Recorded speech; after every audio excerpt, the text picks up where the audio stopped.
नमस्कार दोस्तों, मैं आशीष आप सबका स्वागत करता हूं आपके अपने इस चैनल एक लक्ष्य अकेडमी में।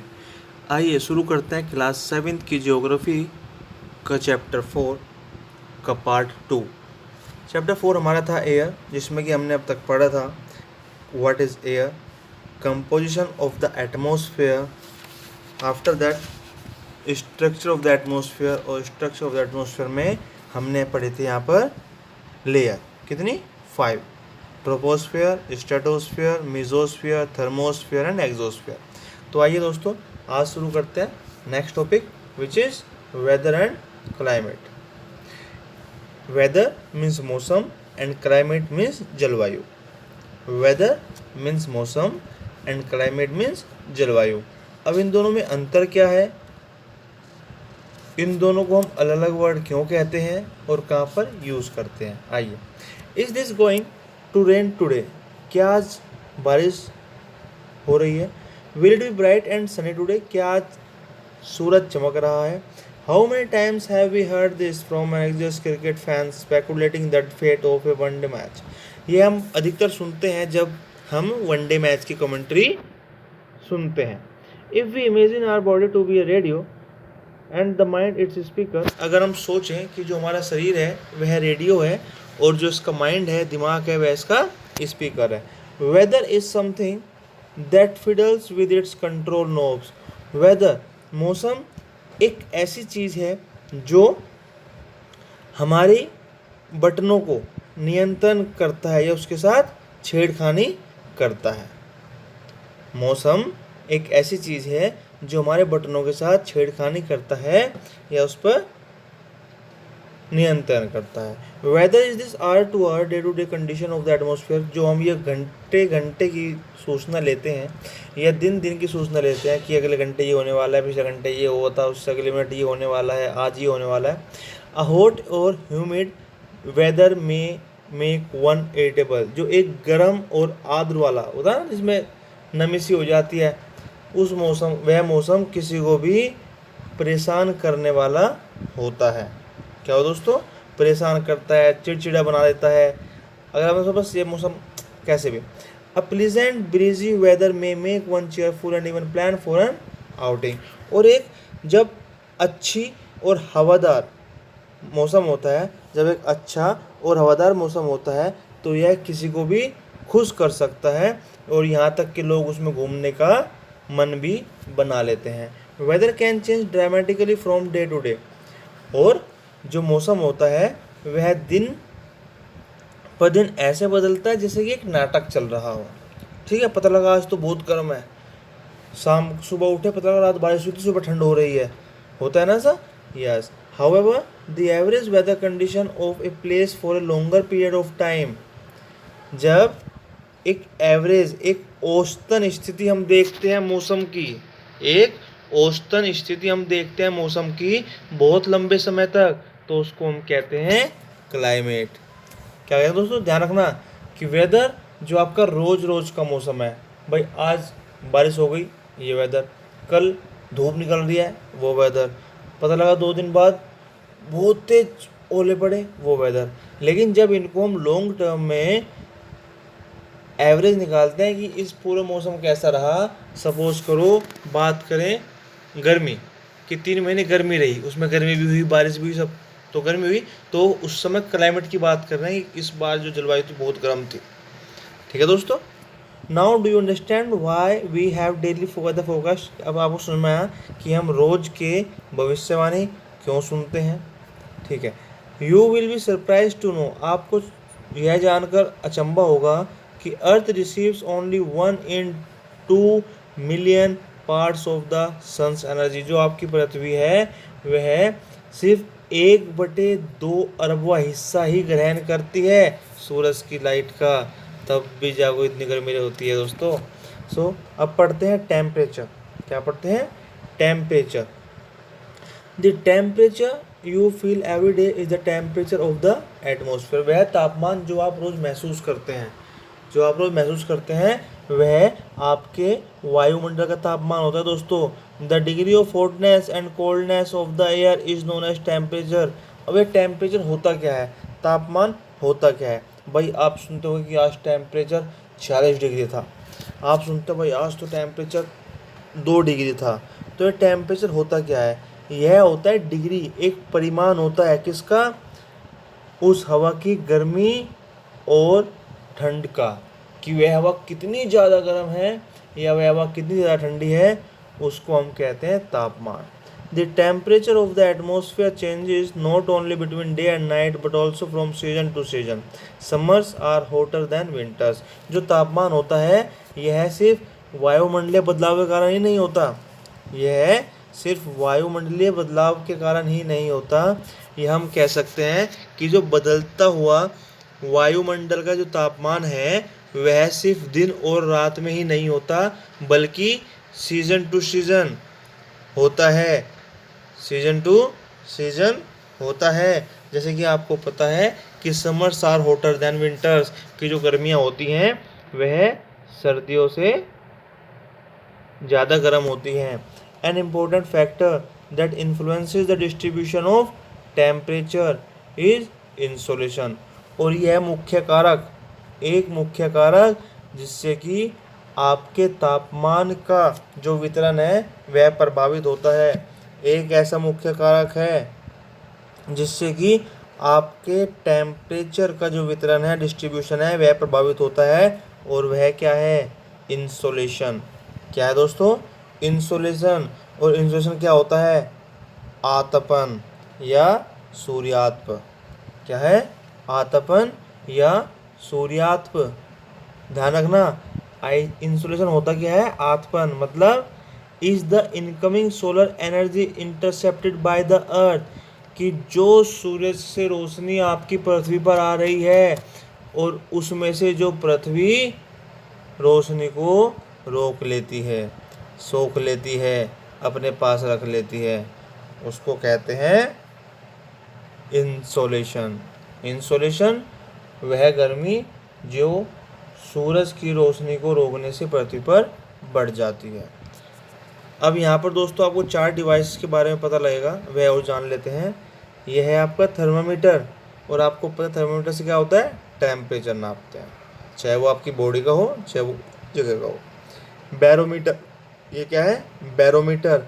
बैरोमीटर से आप एटमॉस्फेरिक प्रेशर दाबते हैं, वायु दाब, वायुमंडलीय दाब, एटमॉस्फेरिक प्रेशर किससे नापते हैं? बैरोमीटर से। रेन गोज, ये क्या है? रेन गोज, यह बताता है कि वर्षा कितनी हुई। क्या बताता है? कि वर्षा कितनी हुई। और ये आपकी विंड वेन, जो बताती है आपकी डायरेक्शन, की डायरेक्शन क्या है, किस हवा में, किस हवा, जो हवा है वह किस दिशा में चल रही है, हवा किस दिशा से चल रही है, यह पता विंड वेन से चलता है। The amount of insolation decreases from the equator towards the poles. The amount of insolation decreases from the equator towards the poles. और आप सबको यह पता है कि जो आपकी इंसोलेशन की क्षमता है, जो इंसोलेशन है, जो जितनी सूरज की रोशनी रोकने की जो क्षमता है वह घटती रहती है। कहाँ से? इक्वेटर से पोल की तरफ जाते हुए, इक्वेटर से पोल की तरफ जाते हुए, कहाँ से? भूमध्य रेखा से ध्रुव की ओर जाते हुए यह क्षमता घटती रहती है। Therefore the temperature decreases in the same manner, और उसी तरीके से वहाँ का तापमान भी घटता रहता है। आप लोगों को पता होगा कि जो पोलर है, जो पोलर रीजन होते हैं, ध्रुवीय क्षेत्र जो होते हैं, वहाँ पर बर्फ़ जमी रहती है, ठंडे इलाके होते हैं। क्यों?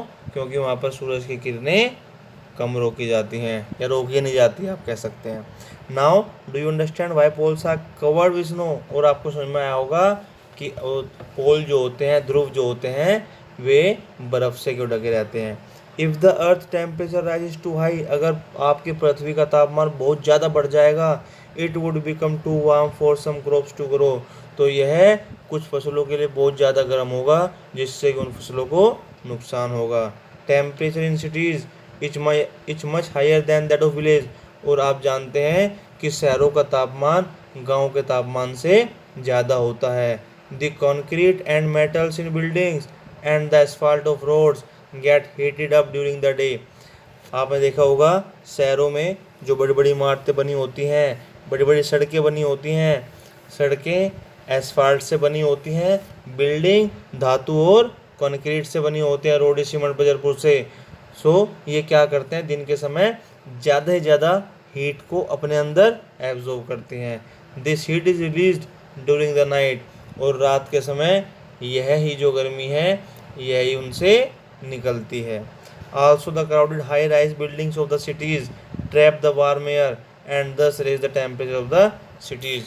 और यहीं पर अगर बात करें ऊंची ऊंची इमारतों वाले घने शहरों की, तो वे क्या करते हैं, वह दिन के समय जो गर्म हवा चलती है उसको अपने अंदर ट्रैप कर लेती हैं, रोक लेती हैं, उसको सोख लेती हैं, और रात के समय वो ही बाहर निकलते हैं, जिससे कि उन शहरों का तापमान बहुत ज़्यादा बढ़ जाता है।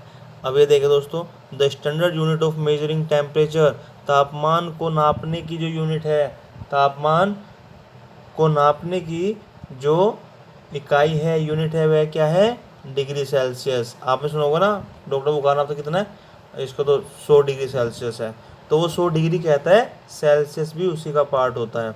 इट वाज इन्वेंटेड, या किसके द्वारा खोजा गया था, एंडर्स सेल्सियस के द्वारा। किसके द्वारा, एंडर्स सेल्सियस।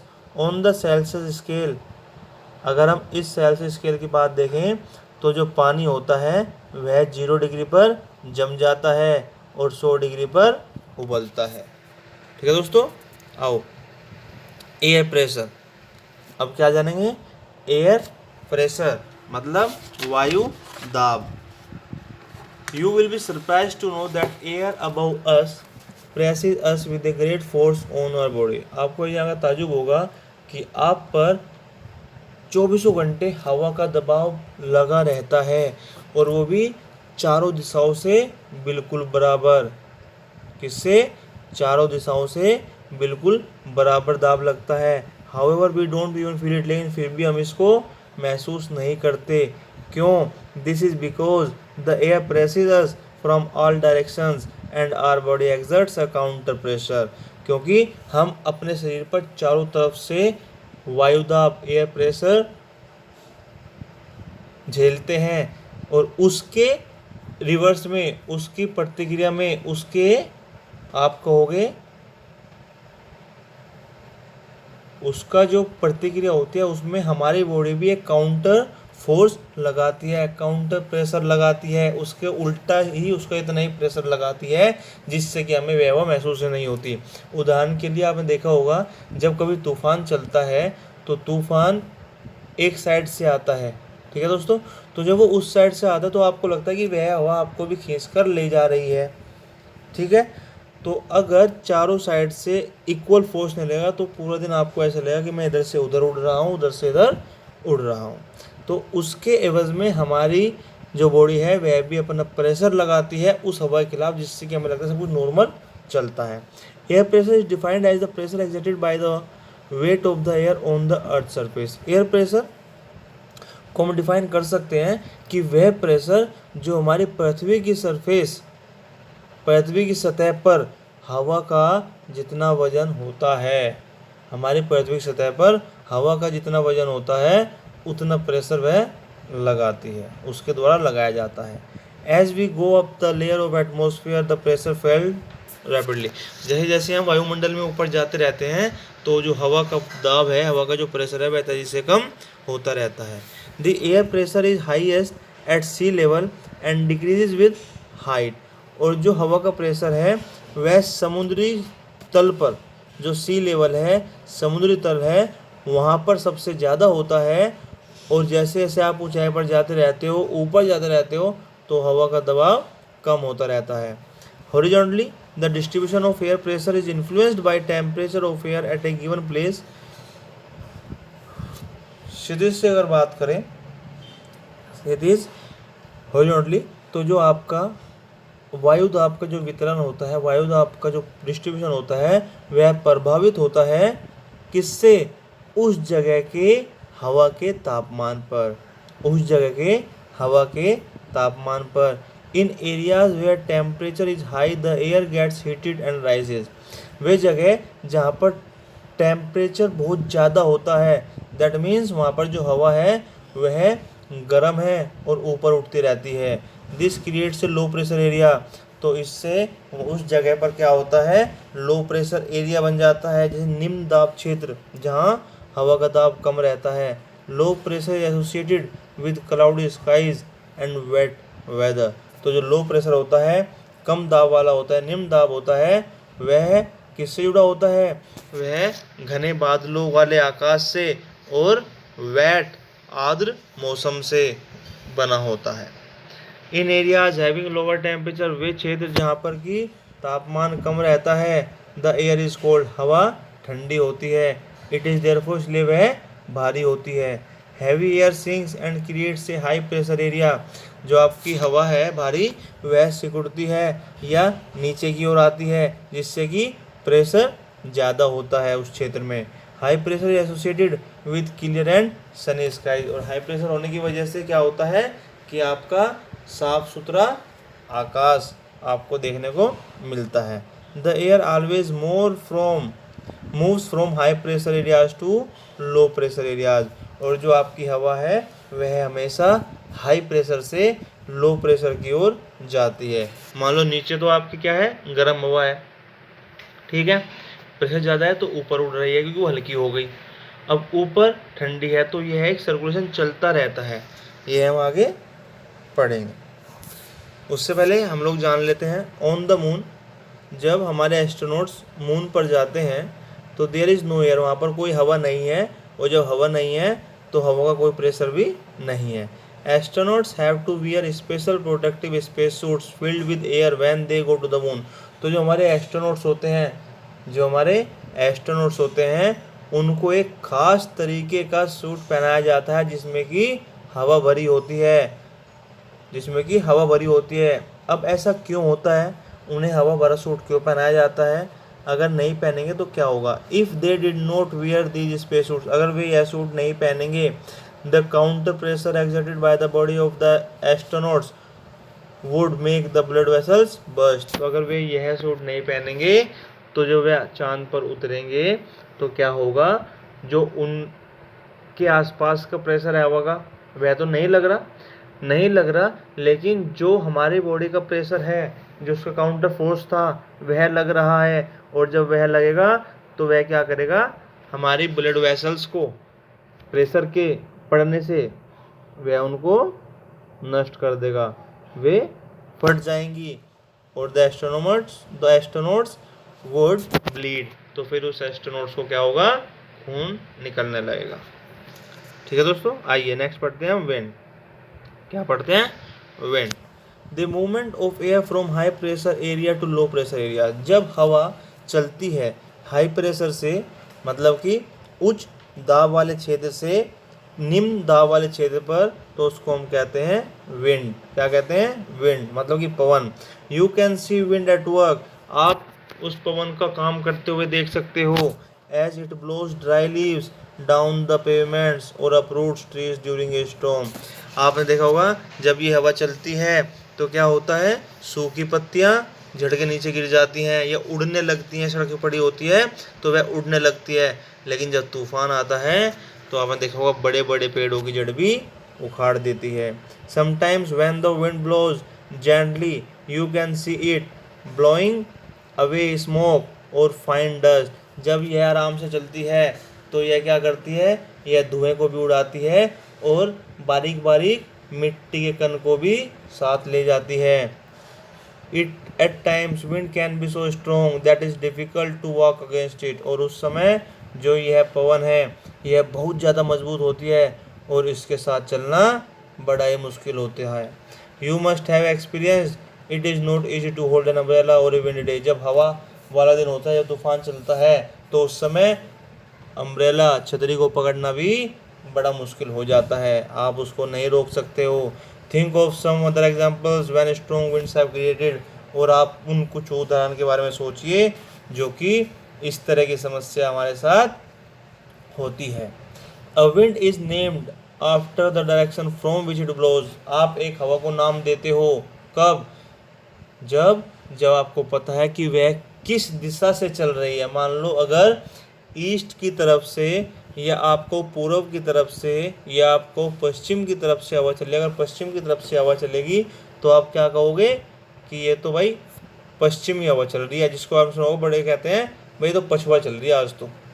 जब हवा आपकी पूर्व की साइड से चलेगी, ईस्ट की साइड से चलेगी, तो आप क्या कहोगे कि पूर्वी हवा है। बड़े क्या कहते हैं भाई परवा चल रही है आज तो।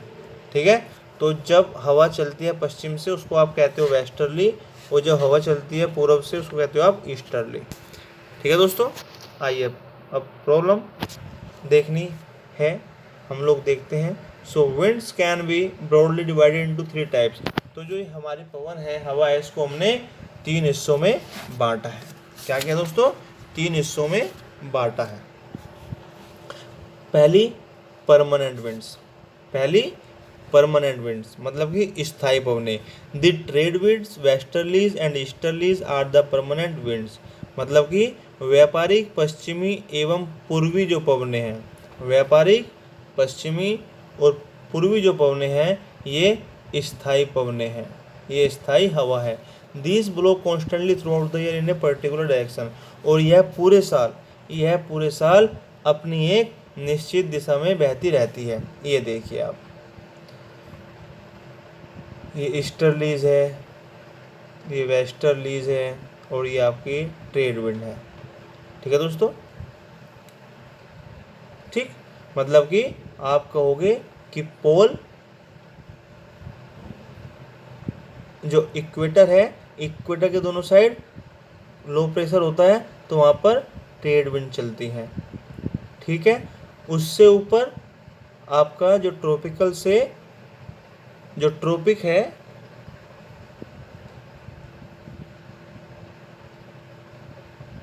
ट्रॉपिक ऑफ कैंसर है, उससे ऊपर आपकी वेस्टर्लीज चलती हैं और सबसे ऊपर आपकी ईस्टर्लीज चलती हैं। ठीक है, आइए सीजनल विंड क्या होती हैं? सीजनल विंड जो मौसमी हवाएं होती हैं, जो ऋतु वाली हवाएं होती हैं, जैसे these winds change their direction in different season. मतलब ये हवाएं अपनी जो दिशा है वह अलग अलग ऋतु में अलग अलग मौसम में बदल देती हैं। जैसे कि मानसून इंडिया, ये भारत में मानसून आता है, मान लो अभी मानसून आया हुआ है तो केरला से हवाएं चल रही हैं। जब ये मानसून ख़त्म हो जाएगा तो वो हवा वहाँ से नहीं चलेगी, वो हवा आपकी दूसरे किसी तटीय स्थान पर चलेंगी। लोकल विंड्स क्या होती हैं? लोकल विंड्स होती हैं दीज ब्लो, जो कि स्थानीय होती हैं, स्थानीय हवाएं। जैसे these blow only during a particular period of a day और a year in a small area. जो कि छोटे छोटे इलाकों में किसी विशेष समय में, किसी विशेष दिन में या साल के किसी विशेष पल में जो हवा चलती है वह लोकल विंड्स होते हैं। जैसे कि आपने देखा होगा लैंड और सी ब्रीज, मान लो जो समुद्र के किनारे मध्यम सी हवा चलती है। Do you recall the hot and dry local winds? क्या आपको पता है गर्मी के किसी दिन कितनी तेज़ हवा चलती है और उस तेज़ हवा को बिल्कुल गर्म करती है, परेशान करती है, उसको आप क्या कहते हो? लू कहते हो। अब लू हमेशा और हर जगह चलती नहीं है ना, तो लू किसी लोकल जगह पर चलती है, स्पेसिफिक एरिया में चलती है। आज यहाँ चल गई, कल वहाँ चल गई, तो उनको कहते हैं आप लोकल विंड्स। ठीक है दोस्तों, आइए अब ये एक साइक्लोन की कहानी है। क्या है? साइक्लोन। क्या दोस्तों? साइक्लोन। अब साइक्लोन का मतलब आपको पता है चक्रवात। जैसे कि आजकल साइक्लोन आ रहा है आपका, अभी बात चल रही थी एम्फन साइक्लोन की, जो कि आपका उड़ीसा वेस्ट बंगाल इस साइड में आया था। आज फिर एक न्यूज़ आई है, आज तारीख है आपकी 3 जून, और आज बताया कि एक साइक्लोन आया है जो मुंबई की साइड में है, निसर्गा नाम का। ठीक है, तो उसके बारे में जानिए, आपको बहुत कुछ पता लगेगा। नेचर्स फ्यूरी, प्रकृति को नष्ट कर देने वाला। तो उड़ीसा लोकेटेड, उड़ीसा बसा हुआ है कहाँ पर?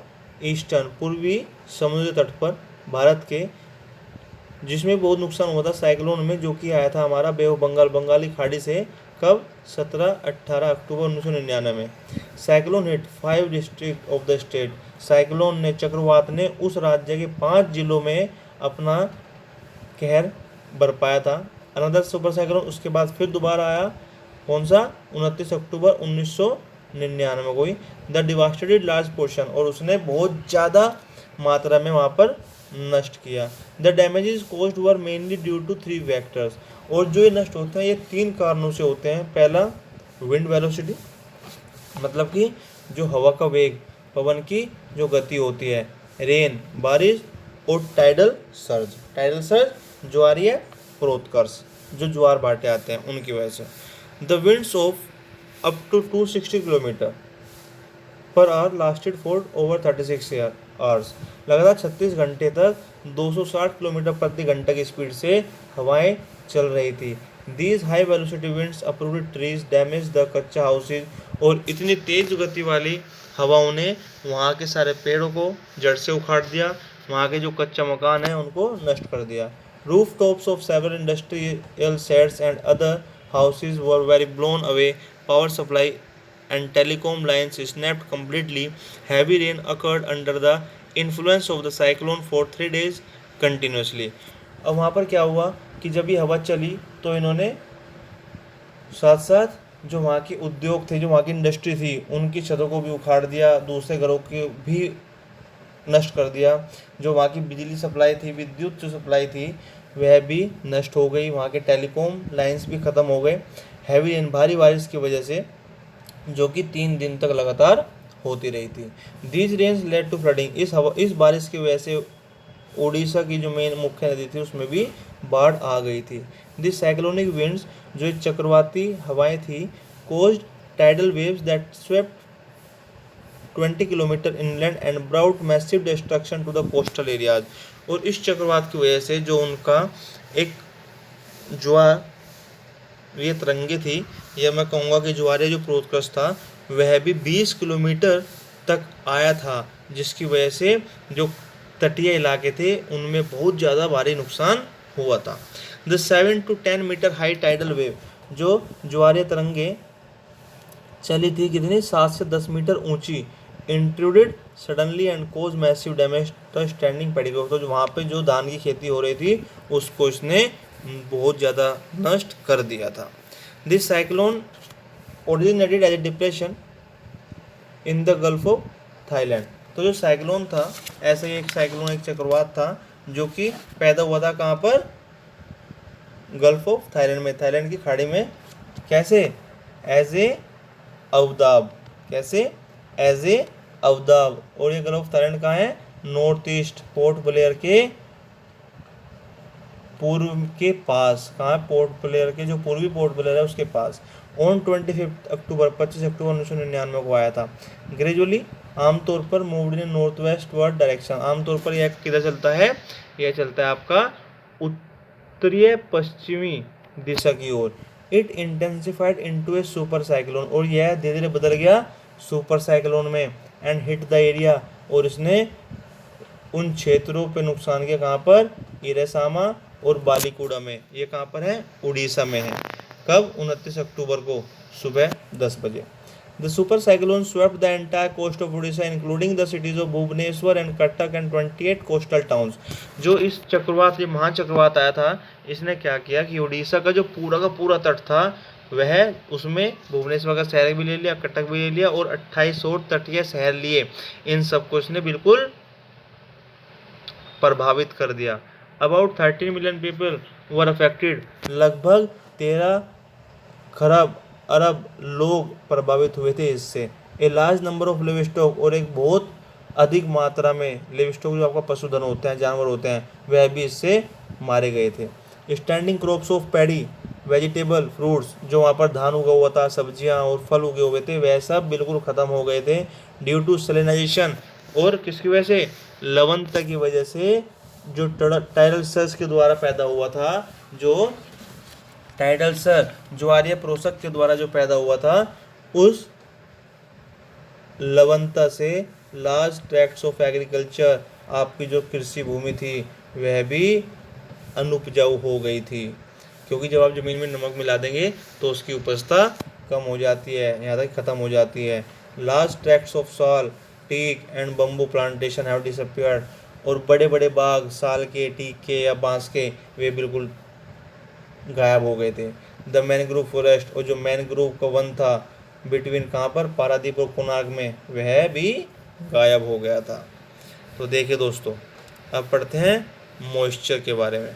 क्या पढ़ते हैं, मॉइस्चर के बारे में। मॉइस्चर क्या होता है, तो मॉइस्चर का मतलब मैं कहना चाहूँगा मतलब इसका होता है आर्द्रता, नमी। आपने देखा होगा जब गर्मी बहुत बढ़ जाती है, हवा भी नहीं चलती, तो हमें पूरा शरीर चिपचिपा लगता है। क्या लगता है? चिपचिपा लगता है, हमारे पसीने ही नहीं सूखते। ठीक है, तो उस समय क्या कहते हैं, क्या मौसम में ना मॉइस्चर बहुत है, मौसम में नमी बहुत है। ठीक है, क्यों? When water evaporates from land and different water bodies, जब पानी का वाष्पितकरण होता है, जब पानी वाष्पित होता है, कहाँ से? जमीन से और वाटर बॉडीज से, जमीन से और जलीय स्तर से। यह नदी हो गई, झरने हो गए, ये आपका समुद्र हो गया, उनको वाटर बॉडीज कहते हैं। इट बिकम्स वाटर वेपर, तो वह भाप, ये क्या बन जाता है? पानी की भाप बन जाता है, वेपर बन जाता है। Moisture in the air at any time is known as humidity, और किसी भी टाइम पर जब हवा में मॉइस्चर होता है, नमी होती है, आर्द्रता होती है, उसको हम लोग कहते हैं ह्यूमिडिटी। क्या कहते हैं? ह्यूमिडिटी। ह्यूमिडिटी का मतलब आर्द्रता, ह्यूमिडिटी का मतलब आर्द्रता। When the air is full of water vapour we can it a humid day, जब हवा में पूरी तरीके से पानी की भाप बसी रहती है, तो उस समय हम कहते हैं आज का दिन तो ना बहुत मॉइस्चर वाला है, बहुत ह्यूमिड है, बहुत आर्द्र है। As the air gets warmer, जैसे जैसे हवा गर्म होती रहती है, its capacity to hold the water vapour increases, तो जैसे हवा गर्म होती है तो यह पानी की भाप को पकड़ने की इसकी क्षमता बढ़ती रहती है। And so it becomes more and more humid, और इसलिए यह और ज़्यादा से ज़्यादा आर्द्र होता रहता है। On a humid day, on a humid day, उस आर्द्र वाले दिन, clothes take longer to dry, कपड़े भी ज़्यादा टाइम लेते हैं सूखने के लिए। And sweat from our body does not evaporate easily, और हमारे शरीर से पसीना भी आसानी से उड़ता नहीं। Making us feel very uncomfortable, जो कि हमें बहुत असहज बनाता है। When the water vapour rises, जब पानी की बूंदें ऊपर उठती हैं, इट स्टार्ट्स कूलिंग, तो यह ठंडी होनी शुरू हो जाती है। The water vapour condenses causing formation of droplets of water, तो जैसे जैसे ये वाटर वेपर होती हैं, पानी की बूंदें कंडेंस होनी शुरू हो जाती हैं। कंडेंस मतलब संघनित, संघन मतलब आप कह सकते हो वेपर आपस में जुड़ जुड़कर पानी की बूंद बन जाती है, पानी की बूंद बन जाती है। पहले पानी की भाप थी, ध्यान देना, ड्रॉपलेट्स ऑफ वाटर, पानी की बूंदें बन जाती हैं। Clouds are just masses of such water droplets, और जो बादल होते हैं वह इन्हीं पानी के बूंदों का समूह होता है, इन्हीं पानी के बूंदों का समूह होता है। When these droplets of water become too heavy to float in air, जब ये पानी की बूंदें बहुत भारी हो जाती हैं तो फिर ये हवा में नहीं तैर सकती। जब पानी की बूंदें भारी हो जाती हैं तो ये हवा में नहीं तैर सकती। Then they become down as precipitation, तो फिर ये नीचे आ जाती हैं, और कैसे? वर्षण की फॉर्म में। वर्षण मतलब बारिश की फॉर्म में, बरसने की फॉर्म में। Jet planes flying in the sky, जो जेट प्लेन्स है वे आकाश में उड़ते हैं। Leave a white trail behind them, तो आपने कभी भी देखा होगा आसमान में एक सफ़ेद सफ़ेद सी लाइन खींची होती है धुएं की, वह क्या होता है? वह यही जेट प्लेन होते हैं। इन जेट प्लेन से मॉइस्चर निकलता है इनके इंजन से। देखिए आगे, the moisture from their engines condenses, तो जो उन इंजन से मॉइस्चर नमी निकलती है वह संघनित हो जाती है, वह कंडेंस हो जाती है। We see trails of this condensed moisture for some time, और हम इस लाइन को, इस पथ को, इस रास्ते को, इस जगह को हम देखते रहते हैं बहुत देर तक, कुछ टाइम तक वह ऐसा ही बना रहता है। कब तक? जब तक कि उसको हवा प्रभावित नहीं करती, हवा उसमें दखल नहीं देती। Precipitation that comes down to the earth in liquid form is called rain, और जब यह वर्षण पानी की फॉर्म में नीचे बहता है तो हम उसको बारिश कहते हैं। Most of the ground water comes from rain water, अधिकतर जो ग्राउंड वाटर है, जो आपका भौमिक जल है, भूमि पर मिलने वाला जल है, वह कहाँ से होता है? वह रेन वाटर से आता है, बारिश के पानी से। Plants help preserve water, plants help preserve water, जो आपके पौधे होते हैं वह पानी को रोकने में मदद करते हैं। When trees on hill sides are cut, जब rain water flows down the bare mountains and can cause flooding of low lying areas, जब कम वाली पहाड़ियों से, जहाँ कम पेड़ होते हैं, उन कम पेड़ वाली पहाड़ियों से, जिन पहाड़ियों से पेड़ काट दिए जाते हैं और पेड़ कम होते हैं, वहाँ पर जब बारिश पड़ती है तो वह उन खाली माउंटेन से, या आप कहोगे कि अनावृत पर्वतों से वह पानी नीचे की ओर बहता है, जिसकी वजह से नीचे वाले इलाकों में बाढ़ आ जाती है। On the basis of mechanism there are 3 types of rainfall. On the types of mechanism, क्रिया विधि के आधार पर, किस पर? क्रिया विधि के आधार पर 3 तरह के रेनफॉल होते हैं। एक होता है कन्वेक्शनल रेनफॉल। कौन सा? कन्वेक्शनल रेनफॉल, जिसको आप कहते हो संवहनी। क्या कहते हो? संवहनी। एक होता है ओरोग्राफिक रेनफॉल। ओरोग्राफिक का मतलब होता है पर्वतीय रेनफॉल। और तीसरा होता है साइक्लोनिक रेनफॉल, जिसको आप कहते हो चक्रवाती। तो ये 3 तरह में इनको बांटा गया है क्रिया विधि के आधार पर। एक होता है आपका संवहनी वर्षा, एक पर्वतीय वर्षा और एक चक्रवाती वर्षा। तो दोस्तों ये इनके कुछ पिक्चर हैं, ये आप देख सकते हैं। यह साइक्लोनिक रेनफॉल। क्या है? Cyclonic rainfall. इसमें आपकी ये वार्म एयर ऊपर जाती है, ये कोल्ड एयर नीचे आती है, और इसकी वजह से ये इधर बारिश हो रही है। कोल्ड एयर चलेगी, वार्म ऊपर चलेगी, चलते चलते बारिश हो रही है, साथ साथ सब चल रहा है, तो ये चक्रवाती हो गई। ठीक है। इसमें क्या है कि नमी है, हवा में नमी है। कौन सी है? ये पर्वतीय वर्षा है।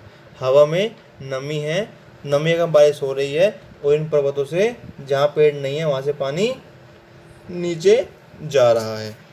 ये तीसरा कन्वेंशनल, जो संवहनी है। गर्म हवा ऊपर उठती है, ठीक है, और ऊपर जो आपका बूंदे हैं पानी की, वे बारिश की फॉर्म में नीचे आती हैं। ठीक है। आइए, rainfall is very important for the survival of plants and animals. जो बारिश होती है वह पेड़ पौधों के या जानवरों के जीवन के लिए बहुत खास होती है, बहुत ज़रूरी होती है। It brings fresh water to the earth surface. यह पृथ्वी की सतह पर ताज़ा जल लेकर आती है। इफ़ रेनफॉल इज लेस, अगर बारिश कम होगी तो क्या होगा? वाटर स्कार्सिटी, पानी कमी हो जाएगी, और ड्राउट अगर, और यहाँ तक कि सूखा भी आ सकता है। ऑन द अदर हैंड, और अगर बारिश बहुत ज़्यादा हो गई तो वहाँ पर बाढ़ भी आ सकती है।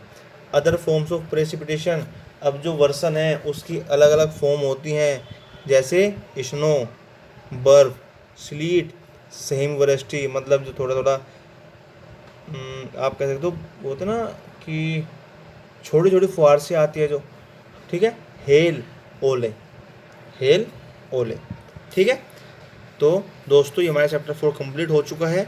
आप लोग प्लीज़ इसकी एक्सरसाइज नोट डाउन करें कॉपी में, और क्वेश्चन आंसर को लिखने का प्रयास करें। अगर नहीं लिखा जाता है तो आप मुझे बता सकते हैं, आपको क्वेश्चन आंसर भी प्रोवाइड करा दिए जाएंगे। ठीक है दोस्तों, ये देखिए।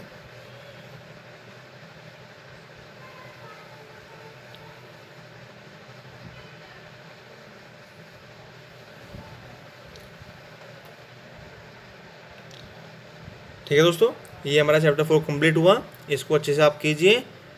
नमस्कार, धन्यवाद। मिलते हैं अगली स्लाइड में कुछ अच्छे मटेरियल के साथ।